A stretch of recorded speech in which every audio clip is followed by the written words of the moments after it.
Thank you so much. The rest of the items are so big, they cannot be lifted. Great pleasure to officiate at this handover ceremony of items from the government of Turkey to support learners with disabilities from Kitunga Boarding Primary School, Ruera School for the Disabilities, as well as 19 other government schools in Ntungamo district. My support rendered by the Turkish government through its development agency, the Turkish Cooperation and Coordination Agency, is greatly appreciated by the government of Uganda, and we express our sincere gratitude to you and the people of Turkey for your generosity. I would also like to take this opportunity to thank the Turkish government for your long-term commitment to the development of the people of Uganda through community-based projects, your support to the development, health, agriculture, and education sectors, as well as the promotion of economic and trade relations between our two countries, among other programs. Today, we acknowledge with appreciation your support in advancing exclusive education for children with disabilities in Ntungamo district. This is particularly significant because we are aware. I call upon schools to promote the existing social inclusion, equality policies in order to address the economic barriers that affect the education of children with disabilities. Heads of education institutions should also implement peer support programs in order to minimize biases that lead to the marginalization of children with disabilities in schools by their peers. Please also help to eliminate discrimination against children with disabilities in mainstream education by addressing negative attitudes and languages that may exist in your schools. Additionally, I call upon religious and cultural institutions to join us to promote community awareness about the need to support parents and guardians of children with disabilities to encourage their children to attend school. This is not only their human right, but also a pathway of promoting a more equitable and exclusive society. It is therefore our duty and responsibility as Ugandans everywhere to hold hands, challenge stigma, and provide all the necessary support so as to promote exclusive education for our children. In this regard, I would like to appreciate all those parents who have overcome the social stigma by choosing to educate their children who have special needs. Thank you for serving a great role.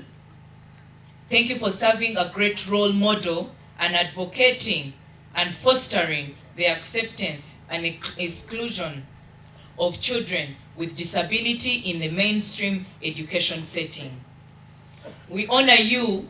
for believing in the education and personal development of your children, for your sacrifice to love them. Lastly, but not least, I would like to draw the attention to those gathered here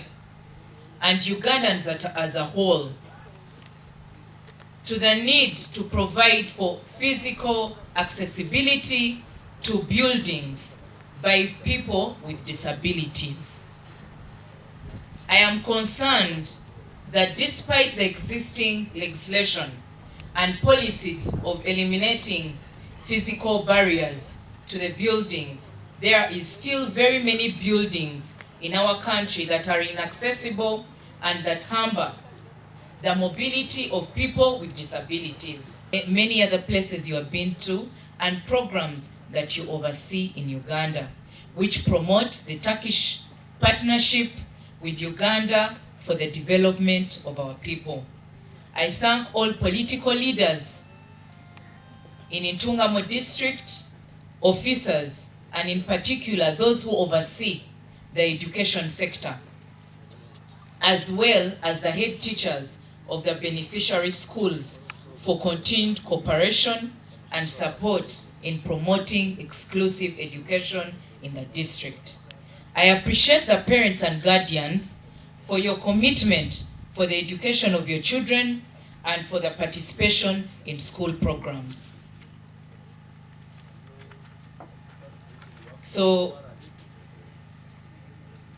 it's now our singular honor and pleasure to oversee these donations. God bless you all. This message was from the Honorable Minister, the First Lady, the Minister of Education and Sports, Janet Kataha Museveni. Okuba ba woman member of parliament bali serious,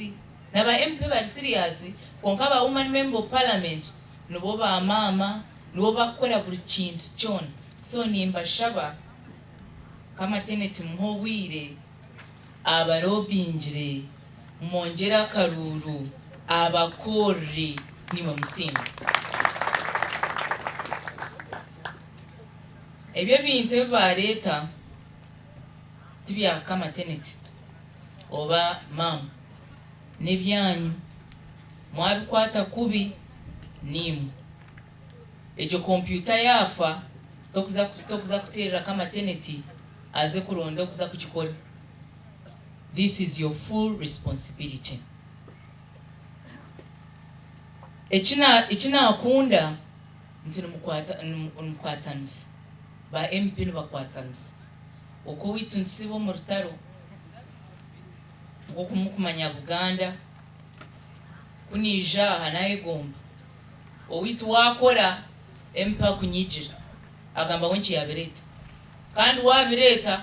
nabana ndo mugambire nti mwabikora hamwe kanta ine chi yakora we yaretebye takweta so nurotaro rukuria owitu konkana areba ba MP bayemereraha basima kama teneti. So nchimanyisa kama teneti aine chaine muta echinta kumanya no muntu okwatanisa itwe Buganda nojeza okwatanisa konkabirem okuba nogamba n'abantu bagambira no manya aba MP yo tukwatanise tukore ekibona bali agenda yabo oko itu twine NRM twine NUP twine so ideology tekushan early 2000s and it plans to carry out 4 more projects this year. I would like to repeat the number 83 because sometimes I read in the press wrong numbers. 83. We are proud of it. Our NGOs have also completed various projects, both small and large, in almost every corner of Uganda. Today we are among us, we have resident Turkish NGOs representatives. Let's applaud them. Can you just stand up? They have been doing a great job for long and they are very much dedicated and they will continue inshallah in the future. Thank you so much.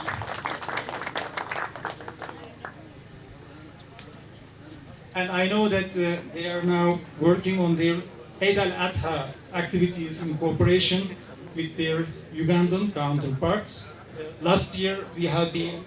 slaughtering cattle. The number was like 14,000, which is really very much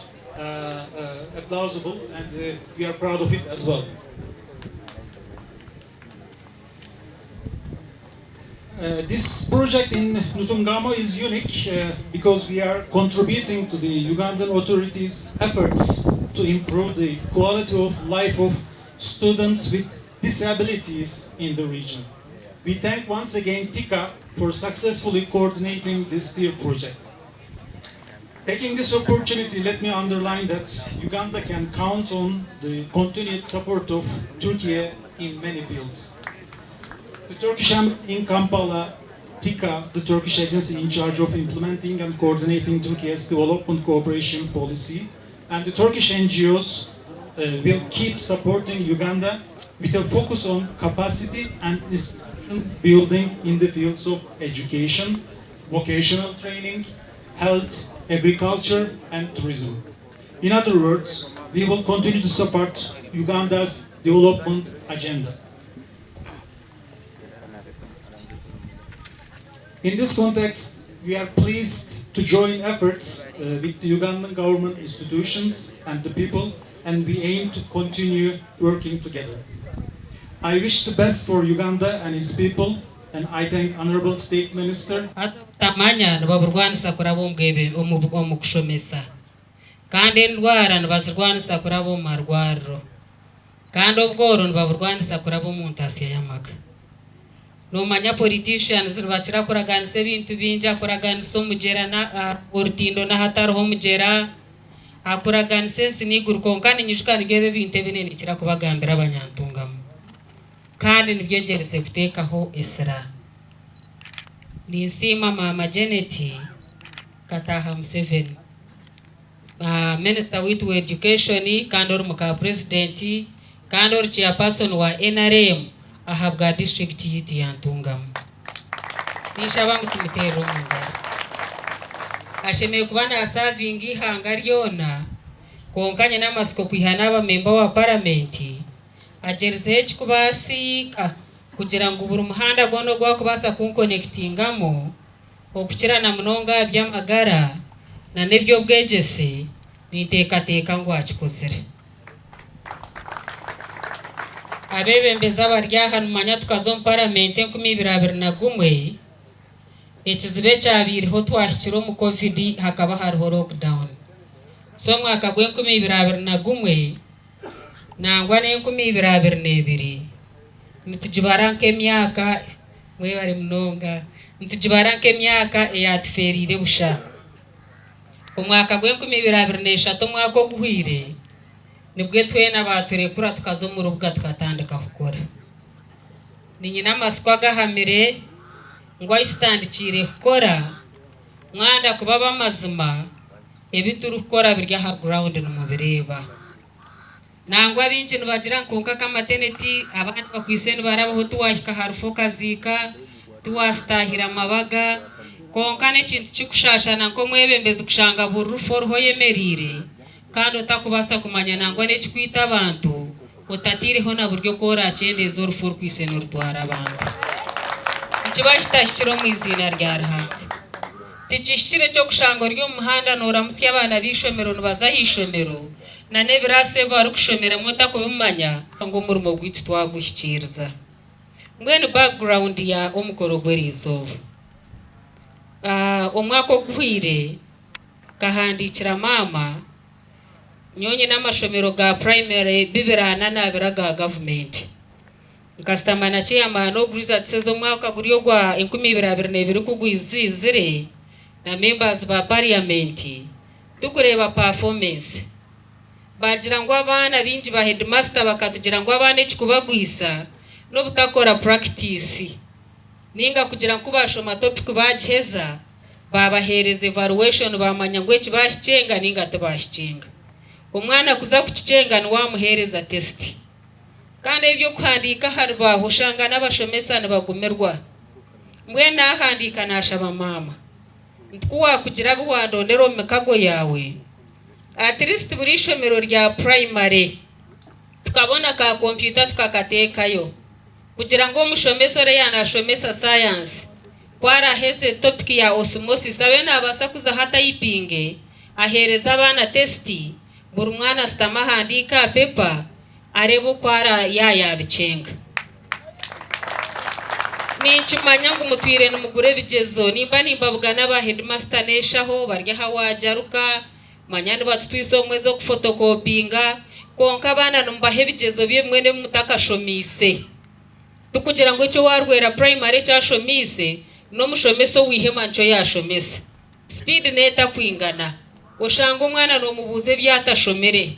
ushanga nakore bigezo naho ibikorwa to kwamanya mwene tugira ngo twakore icyo yesi ni manyara amashomera gatakafunire mashanyarazi konkani government police kugira ngo buri cyaro cyabona amashanyarazi buri kimwe na Roma tubarajombekere mu kiro kimwe bantumwe hina bimbendana bajya kwacu umuntu na ta computer tine mashanyarazi manya ko kubojine no jibika ahiga kushira muno jitekaho tichikushira kugumeraho ninko kuwakanga kombe kenju otitinda atandike kombeka okubatinka funire mabati okombeke ntunguka and step by step, it's a gradual process. So kutwa ichirizine na handikira abatake tika cooperation and coordination agents yo mu Uganda kurabo mu office ya mama Janet bayikiriza kubimpereze binte byo kukira computer. Echa kabiri nyina amashomera gakushomesa abana babarema arwishomere rya rwera arihishomere rya kitunga nangwa nagandi gari mukonkago ngo gine mwabana binju abana babarema no shanga bamwe batagumiza mu kuzo mu secondary nangwa nabayiza secondary batagumiza mu university konka nje ntwara aryo mwana wo mwoje aryo murema at least yaza kushohora ku rwo primary nabasa kubazire charani nabasa kwekorera nkito ajiro kuyayamba yaryo mwana wo mwisharo kushomo primary aba batandika za P3 babeni babasa kumwegesa nko mwoga go kubazire charani nubwo ko batagumize mu kushoma wo murema yaza hariyo mu stage akapandisa mwakajukeye takubura kusitama hakabazire bitete yabantu akabazire ngoye akiya haka sente akareka kubo murema ha mubiri kandi akagaruka kabo murema umushaho twabashaba ebharani babitereza still the same government baterize ebharani ntuzebye bintu za kuhereza ho abana barwera ntuza kuhereza habachitunga then harhama shomero ninchimanya mutwire nyine ho program ya mizi yo kukora boreholes nabwo arwejo donation nkajifuna kurabo mu office ya mama Janet ya Shomase International so far ka connecting atizinga twatekaho ngoma central eryo muri mugera twatekaho shicece ya kakukururwe na Nura Town Council twaza charushashe ya Murambi Kafunjo Town Council twaza cicece seru umwami akireo nanaga mbere na wesabiti ninjera rwaha twazito jo mishenyi twaza kabutondo kwirukanga tkanze kunaba katuze ku bundu rubenda kutekesa yishomero babenu babasa gihaho nangwa nabo mucyaraho nibabasa kutaho kumva nti making sure ngo twateka hamwanya ahaguburyo mwari kubasa kuzaho nuko nabagambire nangi kuba rya radio binkuba nimbagambera emiringo yitukubasa kuyamba abantu norabo mu government yine byeshire kora nko kombeka amashomero warakoresa abanywani bawe ebitongore bitari bimwe na bimwe niwe nko mwebembezi ogire ki wakora umushahotekaho nangwa binji nibatira totatekaho manya tumurumo gwa member wa parliament tumurumo gwa chairman C5 ecyecho tikishikire nubwo kubari chairman C1 ukakubetiza bo mu cyaro na wakore 12 mushaho aha mutwaro gwa kufuna muhero gwo kwezi nango mwe kubaguburireyo agire ki yataho tukubasa kubo mwebembezi wengumba ngwiwo togire ki wazaro katekaho bakakirebera so ecyecho etankses twagizire harha amashomero still rwera na kitunga ahabwa abana babarema kwajuza amaduyahikaho nakomora katapu na nabo no wabana ndaryo mukagara nibamusindika nahikaho then harona ganda amashomero agitoye turaganise kachitojo primary yarwoho hari ababujuzya abine berasi ebyombekere bishikira aha ninza kore berasi bitano mu district yone then nintungiye na sente eza renovation niza ku renovatinga amashomero 10 mu district omu barasho mutokoze mwenda kore cyo bato